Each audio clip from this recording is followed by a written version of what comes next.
কানকি ধামে এই একটা জিনিস আমার খুব নতুনত্ব লাগলো। এই রিংয়ের ভেতর দিয়ে নিজেকে প্রবেশ করিয়ে প্রণাম করছে সকলে। এইভাবে প্রণাম করলে মনের অনেক ইচ্ছে পূরণ হয়। এই কানকি ধামে সেটাই সকলে বিশ্বাস করে। তাই এই ভালো কাজটা আমরাও করে ফেললাম দেরি না করে।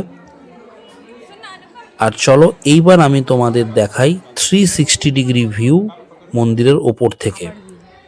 এইটা হচ্ছে মেন মন্দিরের ঠিক ডান পাশটা। যখন তুমি সিঁড়ি দিয়ে উঠছো তার ডান পাশটা হচ্ছে এইরকম একটা সুন্দর গার্ডেনের মতো করা রয়েছে, সবুজ বাগিচা, সুন্দর বসার জায়গা করে দিয়েছে। পেছনের দিকে ওই দূরে আমি জুম করে দেখাচ্ছি, দেখো ওই জায়গাটাতে বাচ্চাদের খেলার পার্ক করা রয়েছে। খুব সুন্দর একটা পরিবেশ, খুব ভালো লাগছিল উপর থেকে দেখতে। আর ডান পাশটা মানে মন্দিরের ডান পাশটা তো দেখালাম, বাম পাশটা, এই যে বাম পাশ, এই বাম পাশের এই যে চাল দেওয়া, এটাই হচ্ছে জুতো কাউন্টার। আর তার পেছনে রয়েছে ওই যে দেখতে পাচ্ছ দূরে, ওটাই হচ্ছে মেন গেট যেখান দিয়ে আমি প্রবেশ করেছিলাম মন্দিরে।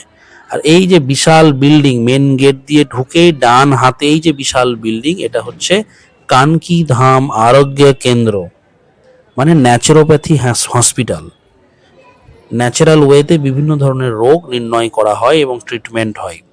আর এই হচ্ছে মেন মন্দিরের ফ্রন্ট পোর্শন।